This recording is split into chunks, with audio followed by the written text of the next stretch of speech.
रोanoke island north Carolina में आपका स्वागत है, जहां अमेरिका के सबसे पुराने रहस्यों में से एक शुरू हुआ। 1587 में 115 इंग्लिश सेटलर्स का एक ग्रुप इस आइलैंड पर आया, न्यू वर्ल्ड में पहली परमानेंट इंग्लिश कॉलोनी एस्टैब्लिश करने की उम्मीद में। लेकिन जब उनके गवर्नर जॉन वाइट 3 साल बाद वापस लौटे तो वे बिना किसी निशान के गायब हो गए थे। ये रोanoke के लॉस्ट कॉलोनी की कहानी है। गवर्नर जॉन वाइट के नेतृत्व में इन सेटलर्स का उद्देश्य न्यू वर्ल्ड में एक नया जीवन बनाना था। उन्होंने घर बनाए और लोकल नेटिव अमेरिकन ट्राइब्स सेकोटन के साथ दोस्ताना संबंध स्थापित करने की कोशिश की।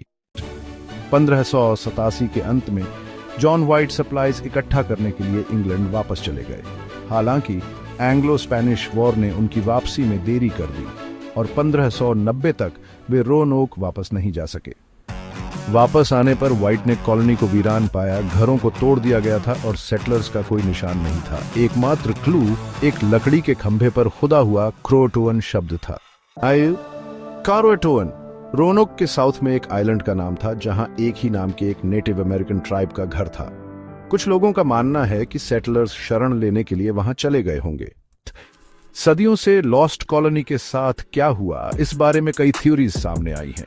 कुछ का सुझाव है कि उन्हें नेटिव अमेरिकन ने मार डाला या उनमें मिला लिया, जबकि दूसरों का मानना है कि उन्होंने इंग्लैंड वापस जाने के लिए समुद्र में जाने की कोशिश की और समुद्र में खो गए।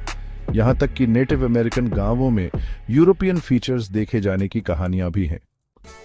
हाल ही में हुई खुदाई में नए क्लूज मिले हैं, जिनमें पॉटरी शार्ड्स और एक कॉपर रिंग शामिल हैं, जो सेटलर्स और लोकल नेटिव अमेरिकन ट्राइब्स के बीच कांटेक्ट का सुझाव देते हैं। लेकिन रहस्य अभी भी अनसुलझा है। रोanoke के लॉस्ट कॉलोनी का भाग्य इतिहासकारों और पुरातत्वविदों को समान रूप से मोहित करता रहता है। उन 115 सेटलर्स का क्या हुआ, हम शायद कभी निश्चित रूप से नहीं जान पाएंगे, लेकिन उनकी कहानी अमेरिकन हिस्ट्री में एक आकर्षक चैप्टर बनी हुई है।